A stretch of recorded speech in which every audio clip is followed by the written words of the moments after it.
पिछले कुछ महीनों से अपने बयानों को लेकर सुर्खियों में रहने वाले मंत्री प्रहलाद पटेल ने ऐसा बयान दिया कि जिस पर फिर से बहस शुरू हो गई है। नर्मदापुरम में पंच कार्यक्रम के दौरान उन्होंने ग्राम पंचायत के प्रतिनिधियों से भीख मांगने की बात कह डाली।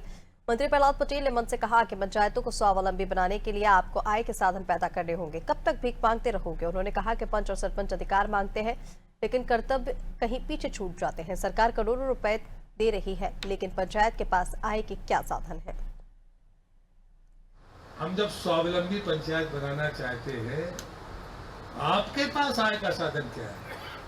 पानी आपको मुफ्त में देना है, बिजली आपको मुफ्त में देना है, दुकानें बन जाएंगी, किराया नहीं लेना है, सामुदायिक भवन बन जाएगा, वो बाहर जाके 1 लाख किराया देगा तो मुझसे 10,000 वसूलने तैयार नहीं हो, सब व्यवहार में करना चाहते हो, तो तुम तो जिंदगी भर भीख ही मांगते रहोगे भाई। ऐसे कैसे हो सकता है? कम से कम इस पर विचार करो। रहा सवाल पैसे का, पैसा कम नहीं हो रहा।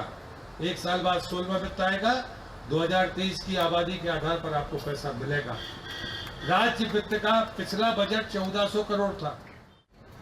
ऐसी कोई पंचायत नहीं बचेगी जहां पर एक सामुदायिक भवन ना हो। सामुदायिक भवन के पीछे कारण है कि चाहे आपका सांस्कृतिक धार्मिक कार्यक्रम हो, खेल का कार्यक्रम हो या अन्य कोई कार्यक्रम हो, और इसलिए इतनी कैपेसिटी होनी चाहिए कि 5000 से ज़्यादा की आबादी का है तो स्वाभाविक तरीके से मैंने कहा कि मैं 2 सामुदायिक भवन दूंगा, लेकिन दोनों की दिशा बिल्कुल डिफरेंट होगी उसमें, और इसलिए मुझे लगता है उसमें पर्याप्त जगह है।